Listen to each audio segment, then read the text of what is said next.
ชิญ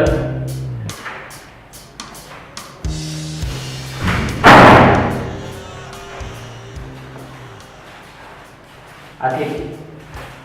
เจ้าเข้าใจความหมายของคำว่านักข่าวเข้าใจหัวหน้าใครก็ตามที่เข้ามาในวงการนี้นะคิดจะออกไปแล้วก็มีทางเดียวคือตายดังนั้นนี่เจ้าต้องไปเก็บข้าวสุวรรณาซะใครก็ตามที่คิดจะออกจากวงการนี้จุดจบคือความตายได้ย้อนเพราะแต่หัวหน้าสั่งมา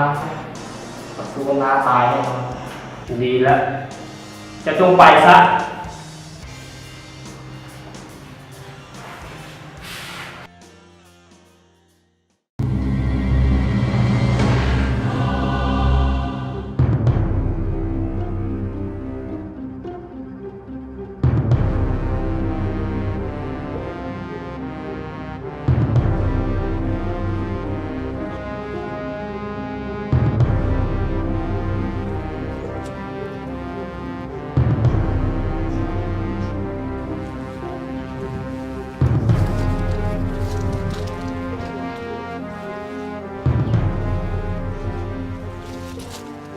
หยุด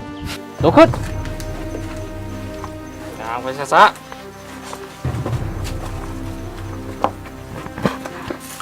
ไปใส่กันเรื่องกูเดี๋ยวมึงก็พูดเองต้องการยังจะกูได้บอกให้มึงว่านะย่างไปพากูไปใส่นี่ไปใส่กันเรื่องกูเดี๋ยวมึงก็พูดเอง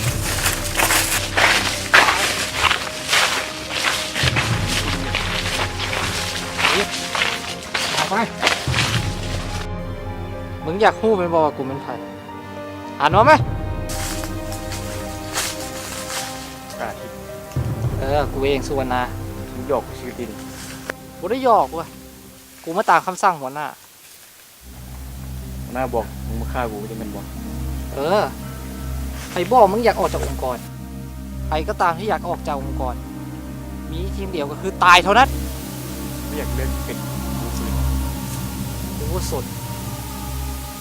กูเฮ็ดแล้วกูได้เงินกูสิเลิกไปเฮ็ดเนี่ยกูว่าเขาข้างทางนี้กูดีย่าหัวมึงอะไรพอได้แล้วกูว่าสนทนาเนี่ยมันจบแล้วหันไปดีก็ได้เอาเลยลาก่อนเด้อหมู่เก่าปักสวดนะ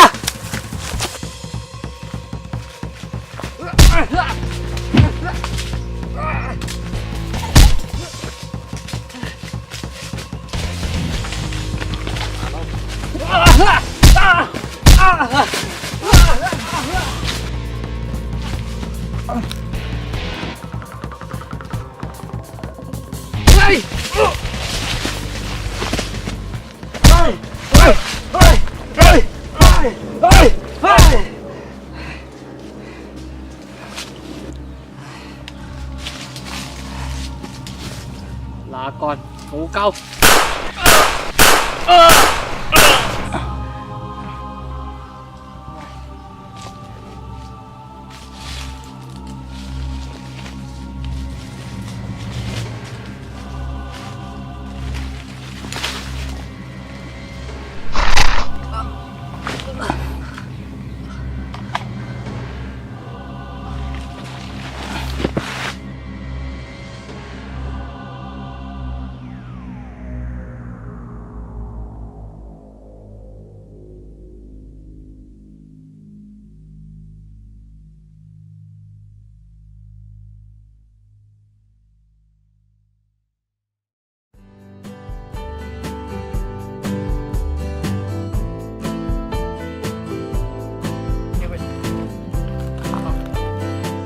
ที่ออกมา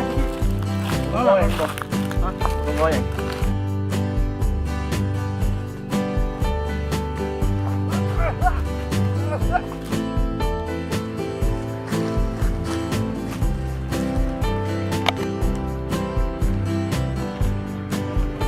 2 1 action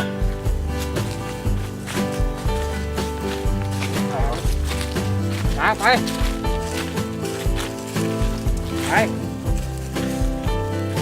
แอคชั่นลุกกันเลย ตาก็ที่หมด มันตากัน